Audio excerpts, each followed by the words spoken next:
Bonjour, bienvenue dans votre Dimanche en politique. Nous sommes aujourd'hui à Bruxelles pour évoquer la crise catalane à quelques jours des nouvelles élections régionales en Catalogne. Le verdict des urnes mettra-t-il un terme au bras de fer entre Madrid et les partisans de l'indépendance qui se sont tournés en vain vers l'Europe et vers le Parlement européen où nous nous trouvons aujourd'hui? Un conflit qui pose plus généralement la question de la place des régions dans l'Europe des nations. Pour en débattre, 4 invités, 4 députés européens. Bonjour à vous. Véronica Lopé-Fontanier, vous êtes députée espagnole du Parti populaire européen. Espagnol également, Josep Maria Terricabras, vous êtes vice-président du groupe des Verts et de l'Alliance libre européenne. Oui, justement. Côté français, Jérôme Lavrieux, député du Parti populaire européen également, et on va dire le régional de l'étape, député audois Éric Andrieux. Vous êtes membre, vous, de l'Alliance progressiste des socialistes et démocrates. Avant de revenir sur les derniers rebondissements de cette crise politique cette semaine, je vous propose tout d'abord de faire un petit rappel des faits qui ont divisé la Catalogne et l'Espagne. Le 1er octobre, après plusieurs jours de tension et malgré l'interdiction de la Cour constitutionnelle espagnole, le gouvernement catalan organise le référendum sur l'indépendance. La police tente d'empêcher le scrutin, charge de manifestants, tirs de balles en caoutchouc et matraques, au moins 92 blessés. Les premiers résultats partiels donneront 90% des voix pour le oui à l'indépendance. Mais pour le chef du gouvernement espagnol, Mariano Rajoy, il n'y a pas eu de référendum. Quelques jours plus tard, pour la première fois à Barcelone, des centaines de milliers de personnes défilent pour défendre l'unité de l'Espagne. Le 10 octobre, devant le Parlement, Carlos Puigdemont estime que la Catalogne doit devenir un État indépendant sous forme de république, mais suspend la proclamation d'indépendance. Le gouvernement espagnol menace de l'article 155 de la Constitution qui lui permet de mettre sous tutelle les régions rebelles. Après plusieurs jours d'intense pression, le 27 octobre, le Parlement catalan déclare l'indépendance. Le 29, Madrid poursuit la mise en œuvre de l'article 155 et destitue le gouvernement catalan. Dans la soirée, M. Puigdemont prend la fuite pour la Belgique. Des élections régionales seront organisées le 21 décembre. La crise catalane depuis le Parlement européen. J'évoquais, Véronica Lopé-Fontanier, les rebondissements de cette semaine. D'abord, la libération de 6 ministres qui étaient en détention provisoire. Et puis, le gouvernement qui décide de retirer cette plainte et cet arrêté qui devait donc ramener Carles Puigdemont en Espagne. Excusez-moi, ce n'est pas le gouvernement, c'est le juge. C'est le juge, tout à fait, espagnol. Une division des pouvoirs. Et le gouvernement n'a rien à voir, ni avec les arrestations des ministres, ni ça c'est le tribunal suprême qui est le plus haut tribunal espagnol. Alors ce mandat d'arrêt européen qui a été retiré, est-ce que selon vous est-ce qu'on peut le voir comme un geste d'apaisement au sein de cette crise politique? Je crois que ce n'est pas une décision politique, c'est une décision judiciaire. Et je crois qu'il faut voir, il faudrait demander au juge pourquoi il l'a fait. Vous le voyez comment? Moi, je trouve que c'est bien. Du moment que l'ex-président du gouvernement régional veut se présenter aux élections, est candidat, et qu'en principe, il devra retourner en Espagne au moins pour signer pour la proclamation de sa candidature, je trouve que c'est correct. Mais ça, je ne vais pas juger parce que c'est une décision judiciaire du juge. Et en plus, c'est très récent. Alors, ce mandat d'arrêt européen est retiré. 6 donc, ministres qui sont désormais en liberté conditionnelle en Espagne. Là aussi, est-ce que, José Maria Terricabras, est-ce que c'est un climat qui est en train d'un petit peu de se détendre, enfin une tension qui est en train de diminuer? Je ne sais pas. Ça serait une bonne chose, vraiment. Mais c'est difficile de dire que le climat est bien, parce que si vous allez aux élections, ce sont des élections que, selon la loi, sont illégales. Ça, c'est absolument clair, parce que, selon la loi, c'est seulement le président de la Catalogne qui peut convoquer des élections en Catalogne. Ça, c'est comme ça. Bon, pardon, c'est comme ça dans le statut de la Catalogne. Absolument, vous pouvez regarder. C'est pas un mot. C'est comme ça. La Constitution espagnole qui est au-dessus. Non, mais la Constitution ne dit pas qui peut convoquer des élections en Catalogne. Non, pas du tout. Ça, c'est le statut. Et alors, donc, il ne faut pas y participer si elle est illégale. Ça, je reviens à ça. Mais je veux dire que c'est selon la loi, et je suis d'accord qu'il faut suivre la loi. Alors, même si le président de la Catalogne meurt, le vice-président ne peut pas convoquer des élections. Il faut élire un président de la Catalogne et les présidents convoquent des élections. Et alors, ça, on ne l'a pas suivi, ok? On ne l'a pas suivi, parce que qui a la force et qui a la police, et ça c'est l'État. Alors, qu'est-ce qu'on va faire? Rien du tout. Alors, c'est bien. Mais imaginez que Mme May dit à M. Alex Salmond de l'Écosse qu'il doit partir, ayant été élu d'une façon démocratique. C'est incroyable. Mais ça s'est passé, alors c'est fini. Et maintenant on dit, pourquoi est-ce que vous allez aux élections? Oui, pourquoi ça? Parce que nous allons toujours aux élections. Ce sont des autres qui ne veulent pas voter. Nous voulons voter. Alors, ce sont des élections qui ne sont pas selon la loi. Ça n'importe pas. Nous allons aux élections, nous allons gagner. Pas de problème, nous n'avons pas de problème. Mais ce n'est pas normal que ceux qui convoquent des élections, maintenant, M. Rajoy trouve l'opposition en prison. Ça, je ne crois pas qu'on ait des exemples en Europe à faire ça, et personne n'allait accepter ça en France, j'espère. Si les gens qui commettent des délits sont en général poursuivis. Hein. Ce n'est pas un politicien qui est poursuivi, hein. C'est parce qu'il a commis le délit. Et ce n'est pas le gouvernement, comme j'ai dit, qui a mis en prison certains indépendantistes. C'est la justice espagnole qui n'a rien à voir avec le gouvernement. Ça, je crois qu'il faut voir. On est une démocratie, il y a une différence. Sinon, on n'aurait pas d'autres politiciens en prison. Jérôme Lavrieux, là, on sent à travers cet échange ce qui est très symbolique de ce qui se passe, de l'incompréhension qui règne en Catalogne aujourd'hui, entre ceux qui pensent que c'est antidémocratique, ceux qui pensent que c'est illégal.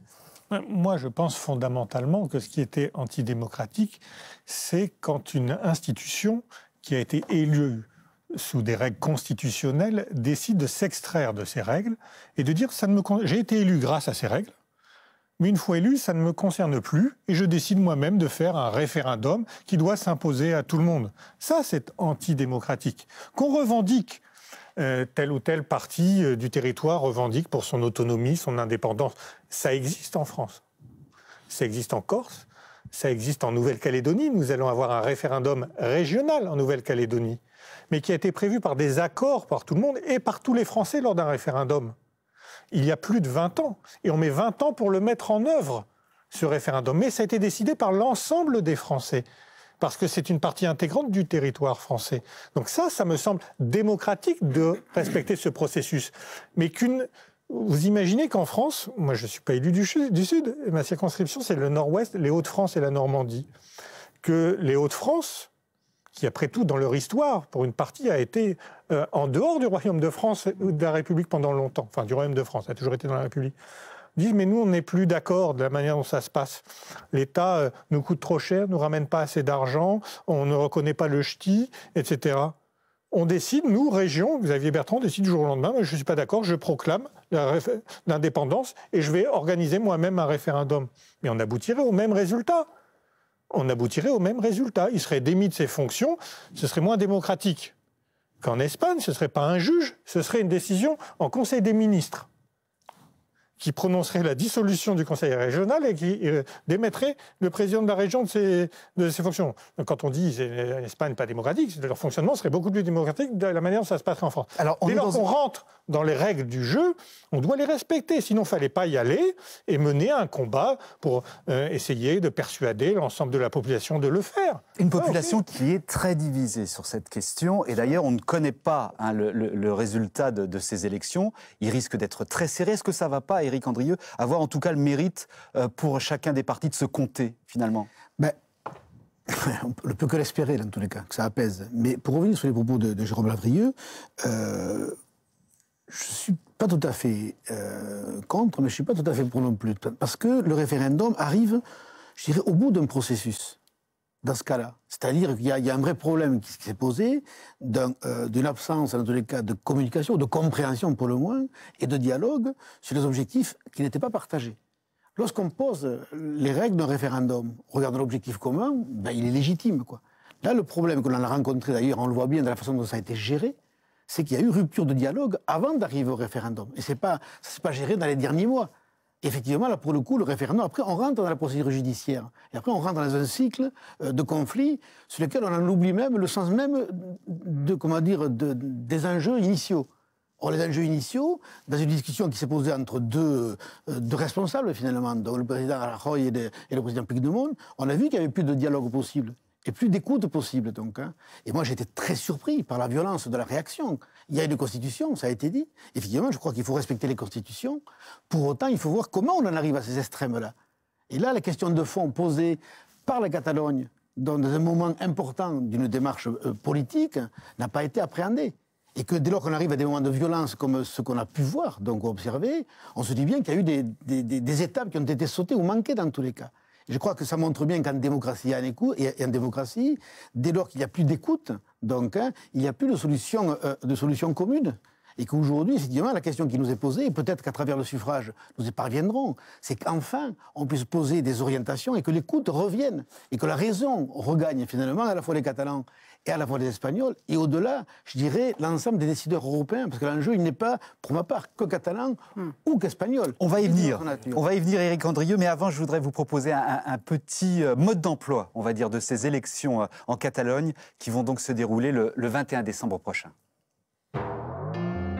En Espagne, chaque autonomie possède son parlement. Celui de la Catalogne est constitué de 135 députés, issus de 4 circonscriptions électorales qui correspondent aux provinces catalanes. Plus de 5,5 millions de citoyens pourront les élire le 21 décembre. Un seul tour pour ce scrutin. Le système ici est proportionnel, ce qui permet la présence dans l'hémicycle de petits partis. Plus difficile aussi d'obtenir une majorité, il faut donc constamment négocier et créer des alliances. Le calcul du nombre de sièges dans la loi actuelle ne correspond pas tout à fait au pourcentage global. En 2015, les indépendantistes obtiennent près de 48% des voix, mais la majorité absolue au Parlement avec 72 sièges.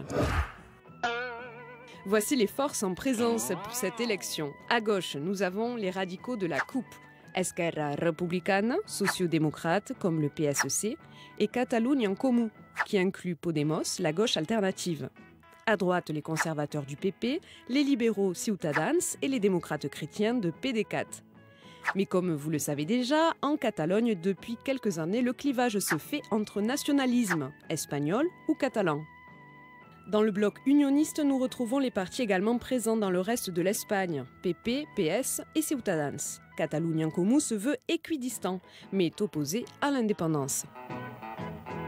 Pas de liste commune cette fois-ci dans le camp indépendantiste. PDeCAT, sous l'étiquette Junts per Catalunya, Esquerra et CUP, ont commencé cette campagne avec des candidats en prison ou en exil, sous haute tension et sans l'assurance que les résultats seront bien respectés.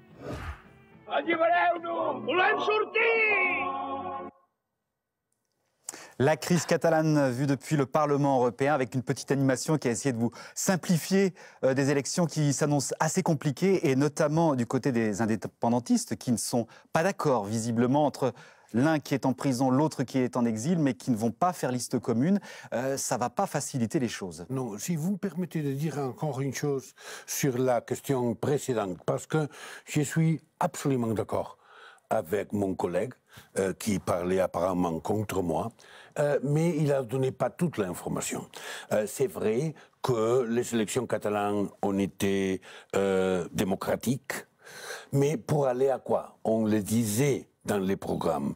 Si nous gagnons, nous irons pour l'indépendance. Ça, c'est dans les programmes. Et c'est la même chose que M. Cameron a dit de M. Alex Salmond. il a dit. Monsieur Alex Salmond s'est présenté avec un programme où il disait « Nous ferons un référendum si nous gagnons ». Et il a gagné. Ça a dit M. Cameron. Il a dit, alors, il a le droit de faire le référendum. Ça ne s'est pas passé en Espagne parce qu'il n'y a pas de dialogue. J'ai dit seulement des faits. Il y a une constitution qui parle du pays intégral. Ou la Chambre des communes qui a autorisé... On ne va pas rester sur un... On va pas rester sur cette question-là qui est quand même très technique. Mais je voulais ajouter que c'était une décision démocratique au sens qu'on l'avait annoncé au programme électoral. Et moi, si je suis candidat aux élections régionales en France et que j'annonce dans mon programme que je transformerai ma région en principauté et que je gagne les élections, ben pour autant, je ne transformerai pas ma région en principauté. Et je ne serai pas prince des Hauts-de-France. Vous n'en parlerez pas avec le gouvernement central. Mais le gouvernement central m'enverra paître joyeusement. Évidemment. Une question quand même qui a été un petit peu lancée par Éric Andrieux. On a vu tout à l'heure des images des répressions policières, l'exil de Carles Puigdemont en Belgique et finalement un défi une rencontre ratée avec l'Europe.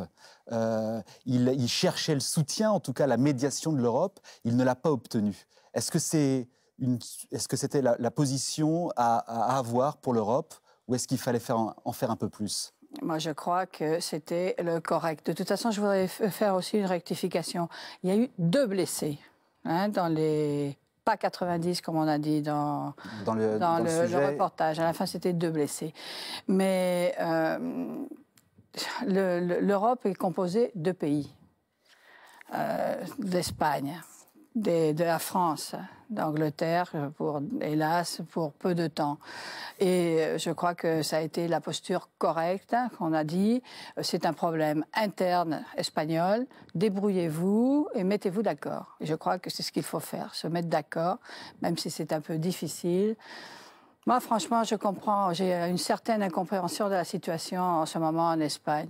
La région Catalogne est une des régions... les plus dynamiques, les plus appréciées dans tout le reste de l'Espagne. Et c'est un peu incompréhensible ce qu'il se passe. Je crois que l'Espagne sans la Catalogne n'aurait pas son... Ça serait une chose différente, ça ne serait pas l'Espagne. Et c'est impossible de penser à une séparation de la Catalogne. Et j'espère que les Catalans, en ce moment, se rendent compte qu'ils sont mieux en Espagne et en Europe qu'indépendants et en dehors de l'Europe.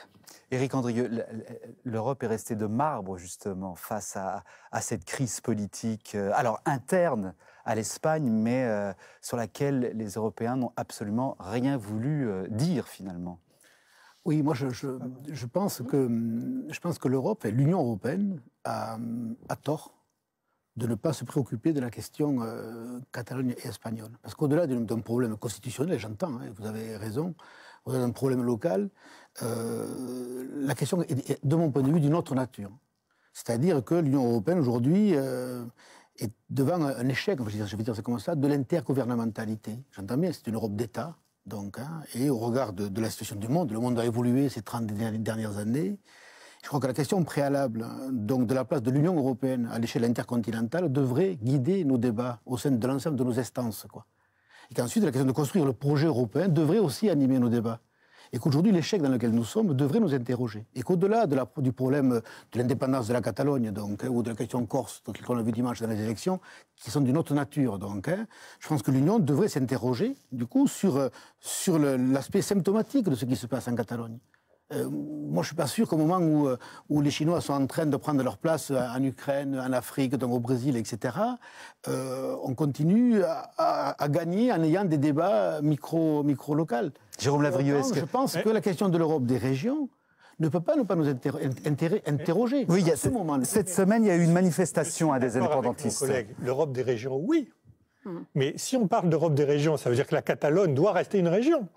Puis sinon, c'est un pays comme un autre. Mais nous sommes... D'accord ? Donc ça ne peut pas être intégré dans la discussion sur l'Europe des régions. Pour revenir sur votre question sur l'Europe, est-elle restée de marbre ? L'Europe, c'est à la fois des pays et un peuple européen. Les pays, moi je suis désolé, on ne peut pas dire que l'Europe n'a pas pris position. Les représentants des pays, les 28, quand ils se sont réunis il n'y a pas eu une voix discordante pour dire que, un, c'est à l'Espagne, parce que c'est l'Espagne de s'occuper du sujet, et deux, nous sommes unanimes pour vous dire que ceux qui pensent et qui disent à leurs habitants que s'ils sont indépendants, ils rejoindront l'Union européenne comme un État tiers qui nous rejoindrait sans aucun problème, mentent. Ils ont tous dit ça, qu'ils soient de droite ou qu'ils soient de gauche. Oui, vous ne pouvez pas me démentir. Oui, non, et deux, les peuples de l'Union européenne, c'est nous qui les représentons en tant que députés européens. Nous avons pris plusieurs délibérations au sein du Parlement. Vous le savez tous, il n'y a pas, même au sein du Parlement, de majorité pour dire que nous soutenons la volonté de certains Catalans de s'émanciper de l'Espagne et de devenir indépendants. Oui ou non? Les grands groupes, le tien, le mien, le vôtre partagé, ont tous dit non, nous ne sommes pas sur cette ligne-là. Donc on ne peut pas dire que l'Europe est restée de marbre. Et en revanche, ce n'est pas à l'Union européenne, c'est-à-dire à la Commission, ou même au Conseil en tant qu'institution, de dire à l'Espagne, ni même aux Catalans, ce qu'ils doivent faire. Parce que moi, à chaque fois qu'on a un débat ici, dans cette grande maison, fort sympathique par ailleurs, à chaque fois on dit subsidiarité. Ça n'est pas de la compétence de l'Union européenne, c'est au niveau de l'État que l'on doit le régler. Enfin, s'il y a un sujet qui est de la subsidiarité, c'est l'organisation des pouvoirs au sein de son propre pays, en telle ou telle région. Imaginez un seul instant qu'on doive recevoir des leçons de la Belgique pour savoir comment on va s'organiser en France. Alors, Josep Maria, Thierry Cabas, oui. Donc, le soutien de l'Europe, il n'a pas été obtenu. Mais en revanche, c'était une médiation, peut-être, que je cherchais également. Parce que, bon, je veux dire seulement que les images montrent que ce ne sont pas seulement deux blessés le 1er octobre. Mais on va le laisser, Ça, vous voyez avec les manifestations en France, vous verrez qu'elles ont été plutôt bien gérées en Espagne. Ce n'est pas un argument de dire nous avons des situations qui sont pires. Alors, oui, mais ça peut pas relativiser. C'est pas un argument. Mais alors, c'est pas non plus un argument, c'est de dire vous êtes très apprécié, mais nous n'aurons pas de dialogue avec vous. Alors, c'est pas un argument non plus. Si ça s'est passé le 1er octobre en Hongrie ou en Pologne, notre Parlement, qu'est-ce qu'il aurait dit? Mon Dieu, mon Dieu. Sur cette question de la médiation, est-ce que l'Europe aurait pu intervenir, aurait pu jouer les médiateurs, justement, entre Mariano Rajoy et Carles Puigdemont, qui sont dos à dos? C'est une question européenne. C'est une question d'un pays, d'un État membre de l'Union européenne. Nous avons approuvé, la semaine dernière, une résolution sur Malte. Point 5 et point 6. Nous avons approuvé que la Commission devait intervenir et dire, et médier, etc. En Malte, oui, mais pas en Espagne. Pardon? Non, c'est l'atteinte à l'état de droit à Malte.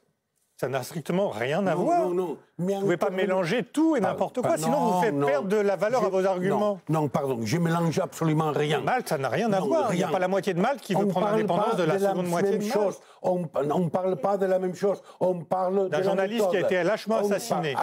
Je vous en prie, on parle de la méthode. Il faut se retenir, se contenir, ne pas intervenir, oui. Mais alors, en Malte, on peut intervenir. Est-ce que c'est notre compétence? Le référendum, je dois dire encore une chose. Le référendum, c'était tout simplement pour savoir qui est en faveur et qui est en contre. Ils ne veulent pas ça. Ah, mon Dieu, pourquoi pas? Ils disent, vous n'êtes pas la majorité. Ah, on voulait le savoir. Et si nous perdons, nous perdons. C'est pas un problème. Nous avons accepté toujours démocratiquement. Alors pourquoi est-ce qu'à la dernière élection dernière élection du Conseil régional de Catalogne, alors qu'en voix, les indépendantistes étaient minoritaires, je ne parle pas en siège, ça c'est le mode de scrutin, mais en voix, ils étaient minoritaires, pourquoi ne pas avoir accepté ce résultat? Pardon, c'était un parlement, siège. Est-ce qu'en tout cas... C'était pas un référendum. Bon, ça, il faut distinguer. Si vous ne faites pas ça, alors on ne peut pas discuter. Mais est-ce qu'en tout cas, l'Europe... Je croyais qu'il fallait écouter le programme. Non. Est-ce qu'en ne jouant... Mais pour la... S'il vous plaît, est-ce qu'en ne jouant pas justement ce rôle de médiation, est-ce que finalement, l'Europe n'a pas un petit peu encouragé un sentiment identitaire, qui existait déjà, mais qui s'est peut-être renforcé? Je voudrais demander de toute façon une chose. Quand on dit médier, il faudrait se mettre d'accord dans médiation. Sur quoi? Sur un référendum? Sur l'indépendance? En tout cas, pour qu'on puisse se parler. Mais parler de la date de l'indépendance, parce que je crois que c'était l'unique chose que voulait le gouvernement régional espagnol. Faire un référendum. Oui, mais alors à ce moment-là, on peut faire un référendum à niveau national et on est dans la loi. Oui. Hein?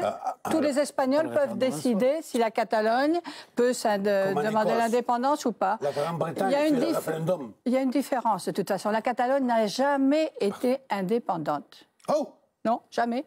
Oh! Jamais. Alors vous ne connaissez pas l'histoire. Si, je connais l'histoire.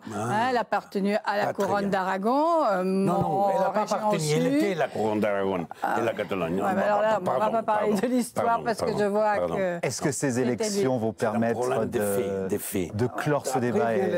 Monsieur Thierry Cabras, est-ce que ces élections vont permettre de clore justement ce débat? Est-ce que le 22 décembre... Ça, je ne sais pas. Ça, c'est un problème pour nous, naturellement. Mais c'est un problème aussi pour M. Rajoy. Pourquoi ça?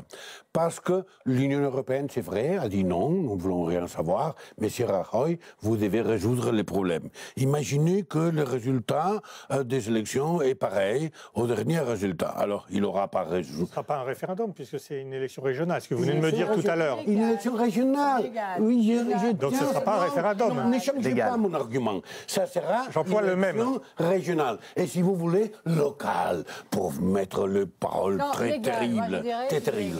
Alors, ça sera... Non, la dernière a été légale. Pardon. Non. Il y a combien de personnes ont voté n'importe où? Il nous reste... Je ne dis pas le référendum.